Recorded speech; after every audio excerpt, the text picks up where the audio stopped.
মুস্তাফা সাল্লাল্লাহু তাআলা আলাইহি ওয়াসাল্লাম দুনিয়ার বুকে আগমন করলেন। আপনি আমি বিনা খাতনাতে এসেছি, কিন্তু নবী আমার খাতনা দেওয়া অবস্থায় এসেছেন। ও বেরাদার, নবী আমার নবী কাটা অবস্থায় এসেছেন। ও বেরাদার, আপনি আমি দুনিয়াতে আসার পরে কাহা কাহা করে কাঁদি, কিন্তু আমার নবী মুস্তাফা সাল্লাল্লাহু তাআলা আলাইহি ওয়াসাল্লাম যখন দুনিয়ার সরজমিনে মক্কা শরীফে আব্দুল্লাহর ঘরে মা আমিনার পবিত্র আপনার গর্ভ হতে যখন আগমন করেছিলেন, হযরতে মা আমিনাকে জিজ্ঞাসা করেন, ওগো আম্মা জান আমিনা, আপনার মুস্তাফা, আপনার মুর্তাজা যেই সময়তে দুনিয়ার বুকে আগমন করেছিলেন, সেই সময় তার অবস্থাটা কি ছিল? হযরতে আম্মা জান সাইয়্যিদা আমিনা রাদিয়াল্লাহু তাআলা আনহা বলতে লাগলেন, এ দুনিয়াওয়ালা শুনো, আমার কোলে আমার হাবিবের যখন আগমন ঘটেছিল, আমার হাবিবের যখন আবির্ভাব ঘটেছিল, সেই সময় আমার হাবিবের দিকে আমি তাকিয়ে দেখলাম, আমার হাবিবের পাকের লব মুবারক যেন লড়তে আছে। আমি আমিনা চিন্তা করতে আছি, দুনিয়াতে অন্যান্য বাড়িতে বাচ্চা ছেলে মেয়েদের জন্ম হয়, তারা তো কাহা কাহা করে কাঁদে, কিন্তু আমার লালের কেন ক্রন্দন হয় না? আমার মুস্তাফার জবান থেকে কেন কোনো শব্দ পাই না? হযরতে আমিনা রাদিয়াল্লাহু তাআলা আনহা বলেন যে আমি চিন্তা করতেছিলাম, সেই সময়তে কুদরতি গায়বী আওয়াজ আসতে লাগলো, এই আমিনা, তোমার চিন্তা করার কোনো কারণ নাই।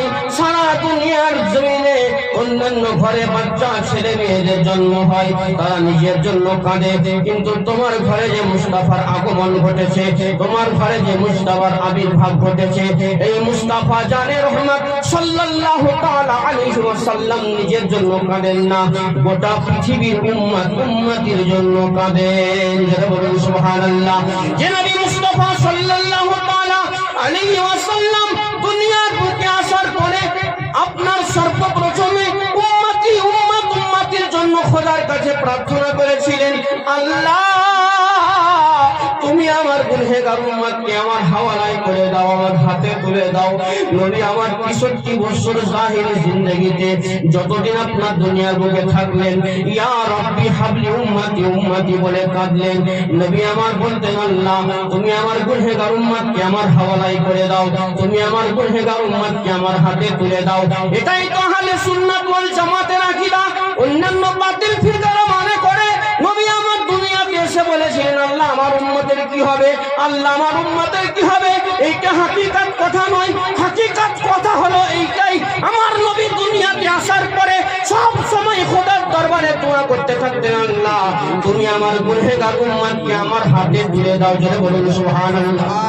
নবী মুস্তাফা সাল্লাল্লাহু তাআলা আলাইহি ওয়াসাল্লামকে আল্লাহ তাবারক ওয়া তাআলা ইখতিয়ারে কুল বানিয়ে পাঠিয়েছেন, মুখতারে কুল বানিয়ে পাঠিয়েছেন। তাহলে সেই নবী আল্লাহর দরবারে কেন বলবেন যে আল্লাহ আমার উম্মতের কি হবে, আমার উম্মতের কি হবে? না, নবী আমার ওটা বলতেন না, নবী আমার এটা বলতেন, হে পরবর্তীকারে আলম, তুমি আমার গুনহেগার উম্মতকে আমার হাওয়ালায় করে দাও, আমার হাতে তুলে দাও। একবার দুরূদে পাক করুন সকলে মিলে, মুহাব্বতের আওয়াজে দুরূদে পাক করুন বাংলা ভাষায়। আল্লাহুম্মা